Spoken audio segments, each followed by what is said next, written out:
வணக்கம். சிதைக்க உணவே மருந்து, மருந்தே உணவு. நம்ம முக்கணியில் மா, பலா, வாழை அப்படி 3 சொல்லிகிட்டே வருவோம். அது வாழை வந்து நமக்கு வருஷம் ஃபுல்லாகவே கிடைக்கும். எந்த சீசனும் இல்லாமல் எல்லா வாழையுமே நமக்கு கிடைச்சிட்டு வந்துடும்.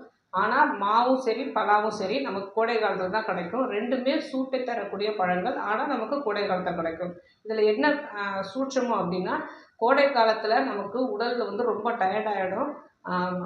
ரொம்ப டயர்டாகும்போது நம்மளால் எந்த வேலையும் அடுத்தது செய்ய முடியாது. இந்த டயர்ட்னஸை போக்குறதுக்காக தான் இயற்கை நமக்கு மாவும் பலாவும் கொடுத்துருக்கு.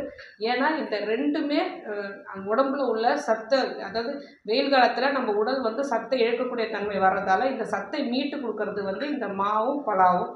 பலாப்பழத்தை சாப்பிடும் போது மூளை நல்லா வலுவடையும் சித்தர்கள் சொல்கிறாங்க. அறிவு வளர்ச்சி அதிகமாகும் அப்படின்னு சொல்கிறாங்க.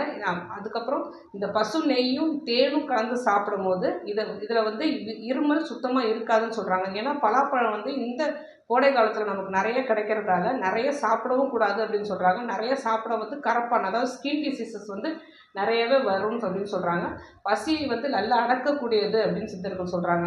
பலாப்பழத்தில் நிறைய வெரைட்டி வரும். அதே மாதிரி பலாப்பழம் சாப்பிட்ட பிறகு அந்த கொட்டையும் தூக்கி போடாமல் அதை சுட்டு சாப்பிட்டால் அவ்வளோ சத்துக்களும் நமக்கு கிடைக்கும்னு சொல்கிறாங்க. அந்த வேர்வை அதிகமாக இருக்கும்போது நமக்கு டயர்ட்னஸ் அதிகமாக வரும். நிறைய தண்ணி குடிப்போம். தண்ணி நிறைய குடித்தாலும் சரி, அதிகமான டயர்ட்னஸ் வந்து போகணும் அப்படின்னா இந்த பலா கொட்டை வந்து சுட்டு சாப்பிடும் போது உடம்புல உள்ள சத்துக்கள், மினரல்ஸ் எல்லாமே கிடைக்கும் அப்படின்னு சொல்கிறாங்க. பலா கொட்டையும் நிறைய சாப்பிடக்கூடாது, ஏன்னா பித்தம் அதிகமாகும். ஆனால் அதை சுட்டு சாப்பிடும்போது இந்த பித்தமும் அதிகமாகாது அப்படின்னு சொல்கிறாங்க. கபம் தேகக்காரங்க வந்து இந்த பலாப்பழத்தை நல்லாவே சாப்பிட்லாம் அப்படின்னு சொல்கிறாங்க. ஏன்னா கப உடம்பு அப்படின்னாலே அவங்க உடம்பு வந்து நல்லா கொஞ்சம் ஜில்லுன்னு இருக்கும், டெம்பரேச்சர் வந்து கம்மியாக இருக்கும். அவங்களுக்கு அடிக்கடி சளி பிடிக்கிறதுக்கு நிறைய வாய்ப்பு இருக்குது. ஆனால் அவங்க வந்து மாவும் சரி, பலாவும் சரி, முக்கியமாக பலாப்பழம் சாப்பிட்டு வரலாம். இந்த கோடை காலத்தில் அவங்களுக்கு அதிகமான டயர்ட்னஸ் இல்லாமல் நல்ல சத்துக்கள், தேவையான சத்துக்கள் கிடச்சிட்டே வரும். ஆனால் பலாப்பழத்தை சாப்பிடும்போது கண்டிப்பாக நெய்யோ தேனோ சேர்ந்து சாப்பிடணும். இல்லை சாப்பிட்டு முடித்த பிறகு நல்ல ஒரு ஸ்பூன் நெய்யை உருக்கி சாப்பிட்றலாம். அப்படி இல்லைன்னா தேனை வந்து ஒரு ஸ்பூன் சாப்பிட்றலாம்.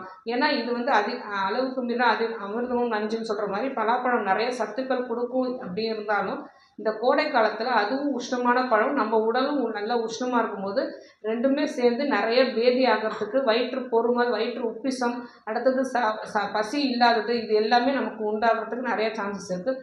ஸோ இந்த பலாப்பழம் சாப்பிட்ணும் அப்படின்னா பலாப்பழம் சாப்பிட்ட பிறகு நெய்யோ தேனோ நம்ம அருந்திட்டோம் அப்படின்னா இந்த பலாப்பழம் ஏற்படுத்துகிற அந்த சத்துக்கள் கிடைக்குமே தவிர அதனால் ஏற்படுற தீய பக்க விளைவுகள் நமக்கு வராது.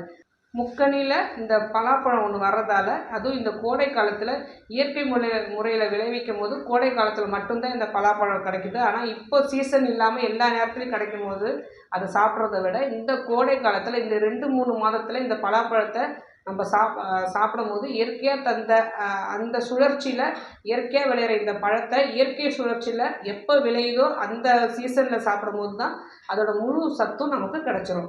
ஆரோக்கியமாக வாழ்வோம். எதை பற்றி பேசணும்னு நீங்கள் நினச்சாலும் சரி, தாராளமாக கமெண்ட் பண்ணுங்கள். உங்களுக்கு எந்த நோயாக இருந்தாலும் சித்தா கேரை அணுகுங்க.